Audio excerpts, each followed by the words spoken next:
अंदर की बात समझो। जैसे जैसे दुख प्रतिकूलता होती वैसे वैसे आध्यात्मिक अनुभूतियों की तरफ आगे बढ़ता है भक्त। दूसरे लोग देखते हैं कि उसे बड़ा संकट है, विपत्ति है, दुख है, लेकिन उसकी अनुभूतियों को नहीं, वो भगवान प्रदत्त है। वास्तव में प्रतिकूलता वही है जो भगवान से विमुख कर दे। वो प्रतिकूलता, वो दुख, विपत्ति नहीं जो भगवान के अनुभव में डुबो दे। सांसारिक राग आसक्ति से पतन होता है, इसलिए भगवान अपने भक्त की प्रतिकूलता, विपत्ति, दुख आदि पर ध्यान नहीं देते, उसके भाव को दृढ़ करते हैं, अध्यात्म की ऊंचाई बढ़ाते हैं। इसलिए भगवान भक्त के पास आई हुई प्रतिकूलता सुरक्षित रखते हैं, कहीं फंस न जाए अनुराग में, अनुकूलता में, संसार के राग अनुराग में आगे बढ़े। इसलिए पग पग पर भक्तों के जीवन में प्रतिकूलता देखी गई और उनको कभी निराश उदास थोड़ी देखा गया। विनाशाय च दुष्कृतम, दुष्ट मनुष्य अधर्म का प्रचार करता है, धर्म का नाश करता है। दुष्ट की पहचान जो शास्त्र विरुद्ध आचरणों को स्थापित करता है, शास्त्र विधान का खंडन करता है, उसे दुष्ट कहते हैं। कोई भी हो जो शास्त्र विधान का सम्मान करता है और शास्त्र निषेध का त्याग करता है, उसे धर्मात्मा साधु कहते हैं, महात्मा कहते हैं। भगवान उनका विनाश करते हैं जो शास्त्र विधान का उपहास करते हैं और निषेध की स्थापना करते हैं। ये नहीं करना चाहिए तो कहते करो, कोई भी हो, परिणाम देख लेना, परिणाम देख लेना। विवेकवान परिणाम का इंतजार करते हैं, तुम क्या बो रहे हो ये नहीं देखते, जब काटोगे तब तुम्हें बताएंगे क्या काटा तुमने। जो मनुष्य कामना के अत्यधिक बढ़ने के कारण झूठ, कपट, छल, बेईमानी, दुर्गुण, दुराचारों में लगे होते हैं, उनका स्वभाव बन जाता है शास्त्र की निंदा करना, साधु की निंदा करना, सद्गुण सदाचारियों पर अत्याचार करना, उनको दुख देना। भगवान कहते हैं ऐसों का विनाश मैं स्वयं करता हूं, तिनकर काल रूप में भ्राता, उनके लिए मैं काल दंड बन जाता हूं। दुष्कृताम, दुष्कृति करने वालों का विनाशाय च दुष्कृताम, विनाश करता हूं। महाराज भगवान तो सब प्राणियों में सम है, उनका ना तो कोई मित्र है ना बैरी है। फिर वो तो बोले समोहम सर्वभूतेषु न मे द्वेष्यः न मे प्रियः, फिर ये क्या लीला है?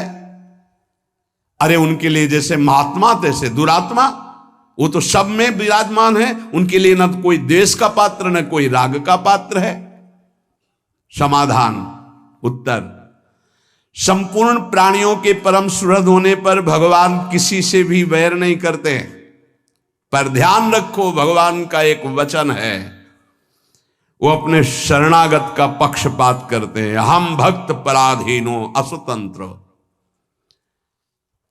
जो भगवान के भक्त से वैर कर लेता है, भगवान उससे वैर कर लेते हैं। सुनो सुरेश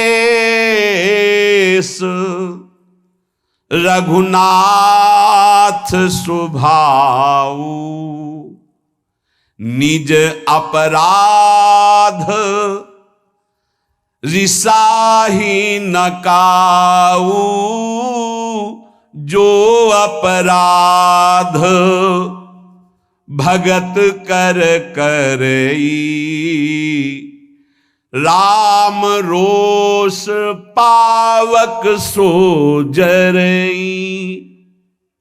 भक्त भक्तिमान, भगवान का अपराध कर दोगे तो क्षमा कर देंगे, लेकिन भक्त का अपराध कर दोगे तो पक्की दुश्मनी ठान लेंगे। दुखिया को न सताइए, दुखिया देगा रोए, जब दुखिया के मुखिया सुने तो तेरी गति क्या होए।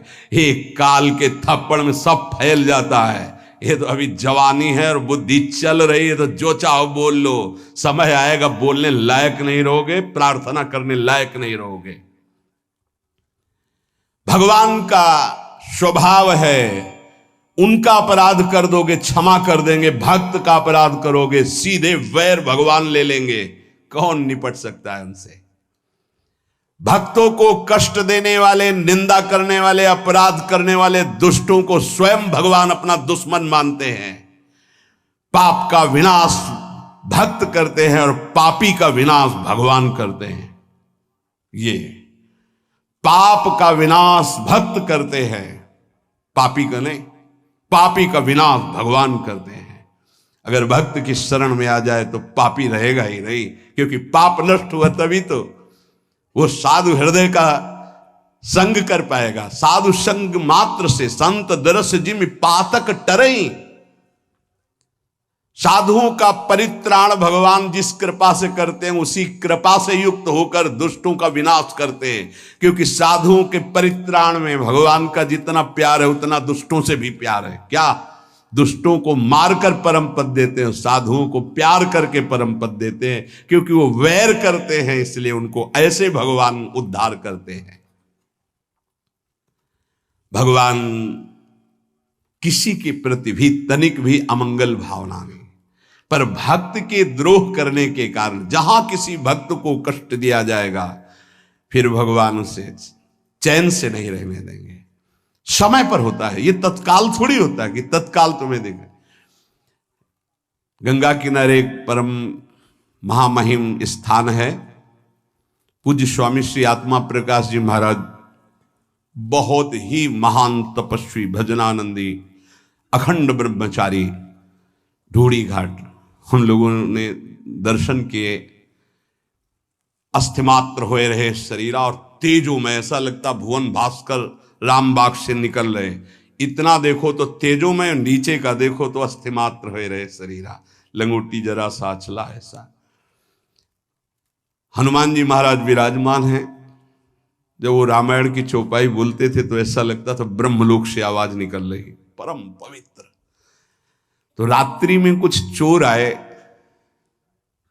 क्योंकि सोने का छत्र ये सब हनुमान जी महाराज का, बहुत सी ऐसी आभूषण सामग्रियां थी। स्वामी जी को पीटा डंडों से, तो अस्थि मात्र हो रहे शरीर। बड़े बड़े कानपुर के अधिकारी जन प्राण समर्पित करने वाले थे, बहुत उनका प्रभाव था। जैसे उस उनका व्यवहार गांव की भाषा थी, उरे कलेक्टर, ऐसी बात, उरे कलेक्टर, रोड बन जाएगा, करे ये वाला बन जाएगा, हाँ सरकार बन, ये बनवा दे, ऐसे गांव की बात, बिल्कुल सरल स्वभाव, न मन को टिलाई, परमहंस। सुबह जे ही पता चला स्वामी जी को, मैं पूरा का पूरा अलग अलग बड़े बड़े सब ऑफिसर लोग, स्वामी जी बस आप इशारा भर कर दो। स्वामी जी जानते थे, त्रिका लग गए थे, उन्होंने कहा नहीं, किसी ने नहीं मारा है, ये देखो आपको इतनी चोट लगी। बोले हमारे कर्म का फल हनुमान जी ने दिया, कोई कर्म। बोले स्वामी जी ये सब बातें बाद में हम सुनेंगे, आप थोड़ा। बोले हम जानते ही नहीं। तो जानते हो, कुछ महीने बाद उन लोगों की जो दुर्दशा हुई कि चिल्ला चिल्ला के कह रहे थे कि हमने स्वामी जी को मारा, हमने ये सामग्री लूटी, हमने अमुक जगह बेचा, स्वामी जी से कह दो मुझे क्षमा कह दें। चिल्ला चिल्ला के वो विध्वंस लीला हनुमान जी ने शुरू की, चिल्ला चिल्ला के अपने आप बोलने लगे। अगर साधु मौन हो जाए तो भगवान के हृदय में आग पैदा हो जाएगी, और वो उसको ये कृपा मनाओ कि साधु सभा में गाली दे दे, दंड दे दे तो बच जाओगे। नहीं, मालिक अगर स्वयं में दुश्मनी ले ले तो निर्वाह करना मुश्किल हो जाएगा। भगवान का बहुत करुणामय स्वभाव है, पर जब उनके लाडले भक्त को कोई सताता है तो फिर राम रोष पावक सो जरई। धर्म संस्थापनार्थाय संभवामि युगे युगे।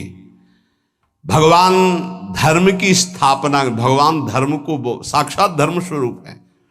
इसीलिए अगर चैन से रहना, शांति प्राप्त करना है, मंगल मोद सुख प्राप्त करना, धर्म का मार्ग खोजो।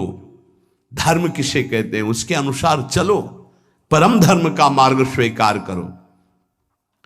धर्म का आश्रय लेना ही भगवान का उद्देश्य है।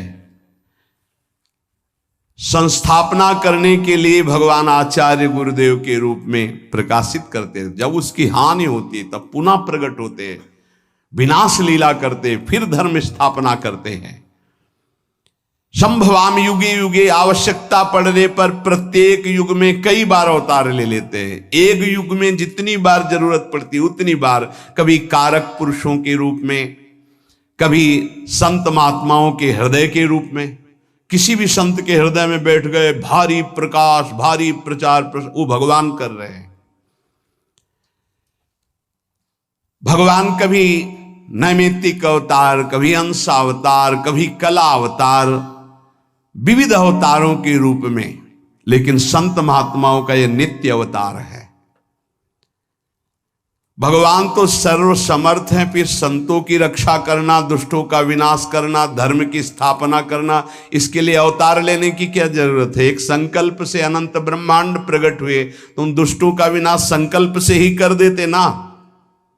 समाधान, भगवान अवतार के बिना ये सब कुछ एक क्षण में पलक झपकते कर सकते हैं, लेकिन जिन भक्तों ने आकांक्षा की कि यार बनकर हमारे साथ खेलें, कांत बनकर हमारे साथ खेलें, लाला बनकर हमारे आंगन में घुटनों के बल चलें, इसकी पूर्ति संकल्प से नहीं होगी। इसके लिए तो अवतार लेना पड़ेगा। विशेष कृपा करने के लिए, अपने भक्तों को सुख पहुंचाने के लिए भावानुसार भगवान अवतार धारण करते हैं। अवतार काल में भगवान का दर्शन होता है, स्पर्श होता है, वार्तालाप होती है, और जो भगवान लीलाएं करते हैं उनको जो गाता है, श्रवण करता है, चिंतन करता है, उपदेश करता है, आचरण में लाता है, वो सब भगवान को प्राप्त हो जाते हैं। सदा सबका उद्धार करने के लिए भगवान का अवतार होता है, भक्तों को सुख पहुंचाने के लिए उद्धार होता है, दुष्टों को परम पद प्रदान करने के लिए भगवान का अवतार होता है। भगवान के लिए कोई कर्तव्य नहीं है, उन्हें कुछ पाना नहीं है, वो केवल अपने भक्तों के आवाहन पर अवतरित होते हैं। श्री भगवान कहते हैं, हे अर्जुन, यदा यदा हि धर्मस्य ग्लानिर्भवति भारत, अभ्युत्थानमधर्मस्य तदात्मानं सृजाम्यहम्। हे भरतवंशी अर्जुन, जब जब धर्म की हानि और अधर्म की वृद्धि होती है, तब तब मैं अपने आप को साकार रूप में प्रकाशित करता हूं। वैसे मैं सर्वत्र व्याप्त हूं। यदा यदा हि धर्मस्य, धर्म की हानि और अधर्म की वृद्धि जब होती है तो भगवान को बेचैनी होने लगती है। भगवत प्रेमी, धर्मात्मा, सदाचारी, निरपराध, निर्बल, इन पर जब नास्तिक, पापी, दुराचारी, बलवान मनुष्य अत्याचार करते हैं, सद्गुण सदाचारों की एकदम धज्जियां उड़ जाती हैं, दुर्गुण दुराचार अत्यधिक सफल दिखाई देते हैं, वृद्धि को प्राप्त होते हैं, तब तब भगवान जब देखते हैं किसी संत, महात्मा, योगी, मुनि से अब कुछ नहीं संभलेगा, तब आप पधारते हैं। जब जब आवश्यकता पड़ती तब तब भगवान अवतार लेते हैं। एक युग में जितनी बार आवश्यकता और अवसर प्राप्त होता उतनी बार अवतार लेते हैं। जैसे समुद्र मंथन में भगवान ने कई अवतार धारण किए, उसी समय अजित रूप से देवताओं के साथ मिलकर समुद्र मंथन कर रहे हैं, कक्षप रूप से मंदराचल को नीचे धारण किए हुए, शास्त्राबाहु हजारों भुजाएं से ऊपर पकड़े हुए हैं, अमृत लेकर के धन्वंतरी रूप में प्रकट होते हैं।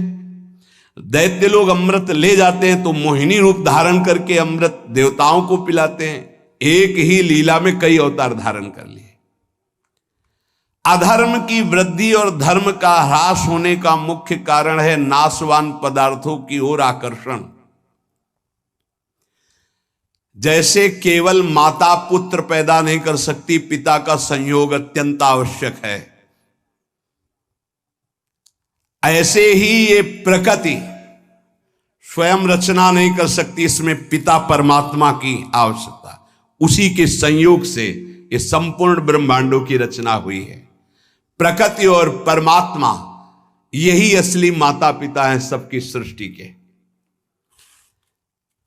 ये जो शरीर देख रहे हैं, जितनी रचना देख रहे हैं, ये दो से बना हुआ है, परमात्म तत्व और प्रकृति के द्वारा।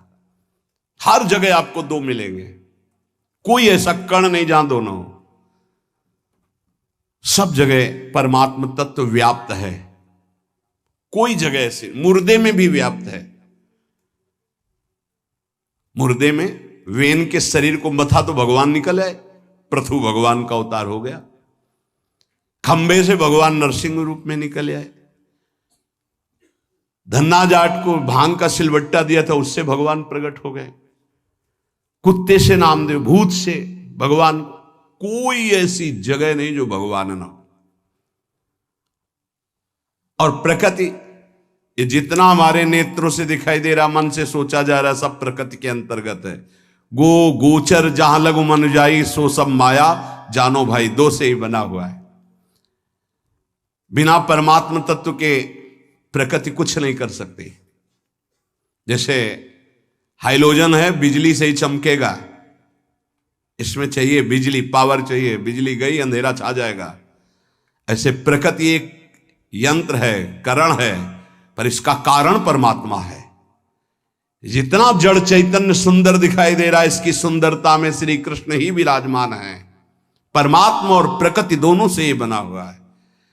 वो अविनाशी निर्लेप और ये विनाशी परिवर्तनशील।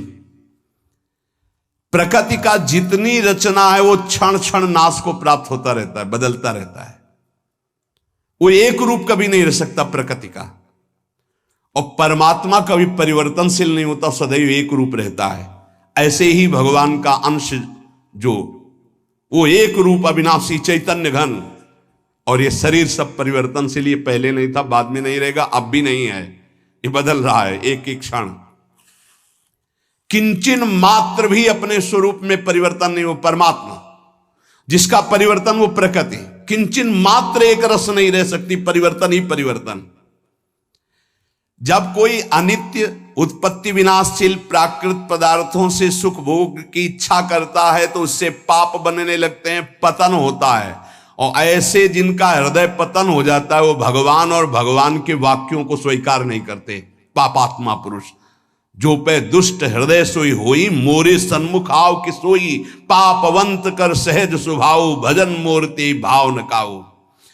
जहां अधर्माचरण बढ़ने लगा, पापाचरण बढ़ने लगा, कलह विद्रोह दोष व्यभिचार नाना प्रकार के बढ़ने लगे, तो फिर भगवान उसको रोकने के लिए, अगर किसी ऋषि मुनि के अंदर बैठकर काम चल जाता है तो भगवान ऐसा भी करते हैं।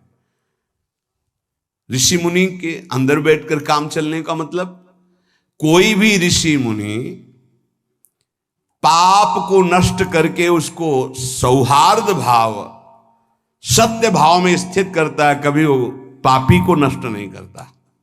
ध्यान रखना, यह है काम चलना। अगर परिवर्तन हुआ तो हुआ, और नहीं हुआ तो अब वहां भगवान परिवर्तन करने के लिए नहीं आते। फिर परित्राणाय साधूनाम विनाशाय च दुष्कृताम, साधु दुष्कृति का विनाश करके उसके अंदर साधुता भरता है। जब तक भगवान की महिमा कृपा अंदर रही तो वो ऐसा विस्तार करता है। जब भगवान देखते हैं अब यहां भी काम नहीं चलेगा, न मंत्र से न उपदेश से अब काम नहीं चलता हमारे साधु महात्माओं का, इनकी तपस्या बड़ी है, इनका रुद्र रूप बड़ा है, तो फिर भगवान स्वयं अवतरित होते हैं उनको साधुता देने के लिए नहीं, विनाशाय च दुष्कृताम, दुष्कृत करने वालों का विनाश करने के लिए प्रकट होते हैं। सतयुग, त्रेता युग, द्वापर युग, कलयुग, इन चारों युगों में देखा जाए तो धर्म का क्रमशः ह्रास होता चला जाता है। जब धर्म का संपूर्ण ह्रास होने लगता है किसी भी युग, भगवान अवतरित हो जाते हैं। तदात्मानम सृजाम्यहम, जब जब धर्म हानि और अधर्म वृद्धि को प्राप्त होता है तो भगवान अवतार धारण करते हैं। कई अवतारों के स्वरूप हैं कारक महापुरुषों के रूपों में। जीवन मुक्त महापुरुषों को भेज देते, जाओ संभालो, जैसे एक समय बड़े बड़े महापुरुष एक साथ प्रकट हुए, अलग अलग प्रांतों में प्रकट हुए, संभाल रहे हैं हर जगह अपने अपने सीमा में भक्ति का प्रकाश करके अधर्मियों की वृत्तियों का परिवर्तन कर रहे हैं। जब ऐसा भी होता है कि कारक पुरुषों से काम नहीं चलेगा तो भगवान फिर स्वयं अवतरित होते हैं। कभी कभी ऐसा भी होता है किसी संत महापुरुष की हृदय में प्रकाशित होकर के धर्म की स्थापना, अधर्म वृत्तियों का नाश करते हैं, व्यक्तियों का नहीं, अधर्म वृत्तियों का, कभी कारक पुरुषों के रूप में। जब किसी से कार्य नहीं चलता, जैसे कंस का उपद्रव, जरासन, भौमासुर, जब कृष्णावतार, कितने बड़े बड़े संबरासुर, बड़े बड़े, ये किसी मंत्र, औषधि, योग बल, तपस्या के द्वारा काबू में नहीं किए जा सकते थे। शिशुपाल, दंतवक, बड़े बड़े कृष्णावतार में, रामावतार में भी। तब सब ऋषि मुनि देवता, भगवान ब्रह्मा पृथ्वी गौ का रूप धारण करके प्रभु को पुकारते हैं कि अब मेरे बस की बात नहीं रह गई। तब भगवान तदात्मानम सृजाम्य हम, प्राणी मात्र का परम मंगल करने के लिए, धर्म की स्थापना के लिए भगवान अपने को प्रकाशित करते हैं सर्वत्र। भय प्रकट कृपाला दीन दया, वो प्रकट हो गए। परित्राणाय साधूनाम विनाशाय च दुष्कृताम धर्म संस्थापनार्थाय संभवामि युगे युगे। साधुओं की रक्षा, भक्तों की रक्षा करने के लिए, पाप कर्म करने वालों का, अधर्म आचरण करने वालों का विनाश करने के लिए और धर्म की भली भांति स्थापना करने के लिए मैं युग युग में प्रकट हुआ करता हूं। अर्जुन जी से कहते हैं परित्राणाय साधु नाम। साधु मनुष्यों के द्वारा अधर्म का नाश और धर्म का प्रचार होता है, इसलिए भगवान साधुओं की रक्षा के लिए अवतार धारण करते हैं। साधु किसे कहते हैं? जो सदैव दूसरों का हित करने का स्वभाव रखता है, जो स्वयं बड़े से बड़े कष्ट को सहकर दूसरों का मंगल करता है, जो सदैव भगवान के नाम रूप गुण प्रभाव लीला में निरंतर डूबा रहता है और दूसरों को प्रेम पूर्वक नाम स्मरण, नाम कीर्तन, भगवत लीला आदि में लगाता है, ऐसे भगवान के भाव में डूबे हुए आश्रित जनों को साधु नाम पद कहा गया है। जिसका एकमात्र परमात्मा ही है उसे साधु कहते हैं। जिसका एकमात्र परमात्मा प्राप्ति उद्देश्य है उसे भी साधु कहते हैं। जिसका नाशवान संसार के भोगों का उद्देश्य है उसे ही असाधु कहते हैं। असत परिवर्तनशील वस्तुओं में जिसकी कामनाएं बढ़ चुकी हैं, ज्यों ज्यों कामनाएं भोगी जाती त्यों त्यों असाधुता बढ़ती चली जाती है और साधुता क्षीण होती जाती है।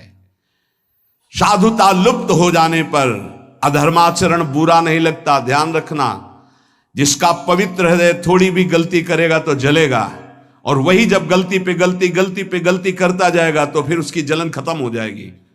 साधक को महसूस होता है मेरे से गलती हो गई, वो जलता है, रोता है, और जब भयंकर पापाचरण होने लगता है तो उसे गर्व होने लगता है कि मैं ऐसा भोगता करता हूं। उसको कोई ग्लानि नहीं होती। जैसे कोई कहते हैं कि हमको तो कोई ग्लानि नहीं हुई, हमारा तो कोई, क्योंकि तुम्हारा मलिन अंतःकरण हो गया। इसलिए देखो, ज्यों ज्यों भोगों में वृत्ति बढ़ती चली जाती तो पापाचरण बढ़ता है। पापाचरण बढ़ने से साधुता लुप्त होती है। असाधुता का मूल, वो मूढ़ता, वो कामना बढ़ती चली जाती, हृदय मलिन हो जाता, उसको ग्लान भी नहीं होती, पश्चाताप भी नहीं होता। साधु पुरुष पशु पक्षी वृक्ष मनुष्य देवता पितर सबका हित, सबका आनंद, सबका सुख चाहते हैं, वही साधु होते हैं। यदि सच्ची बात तुम संतों के मन के भाव को जान जाओगे तो उनके चरणों को पकड़ लोगे। ये विपरीत दुष्ट लोग बाहर से केवल मृदु बोलते हैं, इनके अंदर केवल दूसरों को दुख देने की बात रहती है, सुख लूटने की बात रहती है। तो यहां कहते हैं कि यदि भगवान साधु पुरुषों की रक्षा किया करते हैं तो फिर संसार में साधु पुरुष दुख क्यों पाते हुए देखे जाते हैं? इसका समाधान है कि साधु वही है जो शरीर, धन, संपत्ति, मान बढ़ाई आदि की रक्षा नहीं चाहता, अपने भाव की, धर्म की रक्षा चाहता, उसे साधु कहते हैं। और भगवान की भी दृष्टि में शरीर और मान बढ़ाई, धन संपत्ति की कोई महत्व नहीं, मायाकृत है। भक्ति भी नहीं चाहता और भगवान भी इसको जानते हैं, इसलिए भगवान उसके भाव को दृढ़ करते हैं, परिस्थिति को नहीं। ये कमजोर हृदय वाले परिस्थिति का सुधार चाहते हैं। भक्तों में सांसारिक पदार्थों का महत्व, उद्देश्य पहले ही प्रारंभ में नष्ट हो गया था, शरीर का, भोगों का, सम्मान का, इनका। प्रतिकूलता, दुख, परिस्थिति जैसे जैसे आती है, भक्त में अखंड प्रसन्नता बढ़ती चली जाती है। सबको चाहिए कि धर्म के द्वारा अपने जीवन के कर्तव्यों का पालन करते हुए भगवान का स्मरण करें, इसी से परम सुख, परम शांति की प्राप्ति होगी। जो भगवान के नाम जप को निषेध करे, जो भगवान की महिमा की अवहेलना करे, शास्त्रों को झूठा बताए, कान में अंगुली डालो, उठकर चल दो, उस सभा में मत बैठना, नहीं तो पाप लगेगा। और उस पुरुष की दुर्गति जो होगी, अगर तुम जीवित रहोगे तो देख लेना, पक्की बात है। शारीरिक दुर्गति, मानसिक दुर्गति और अंततोगत्वा परिणाम दुर्गति। इसलिए बहुत सावधान होकर के चला जाए। निरंतर भगवान का नाम, गुण रूप लीला धाम का आश्रय और आचरण हमारे धर्म शास्त्रों के अनुसार होना चाहिए, तभी जीवन मंगलमय हो जाएगा। अभी अवसर है, निकल चलो, आगे आपको अवसर भी नहीं मिलेगा। बुद्धि ही इतनी पवित्र हो जाएगी कि भगवत प्राप्ति की चाह ही नहीं रह जाएगी, सत्संग मिलना दुर्लभ हो जाएगा। इसलिए अभी अवसर है, खूब नाम जप करो, अपने को बचाओ कुसंग से और भगवान की प्राप्ति कर लो। इस जन्म मरण के चक्र से छूटकर आत्यंतिक महासुख को प्राप्त हो जाओ।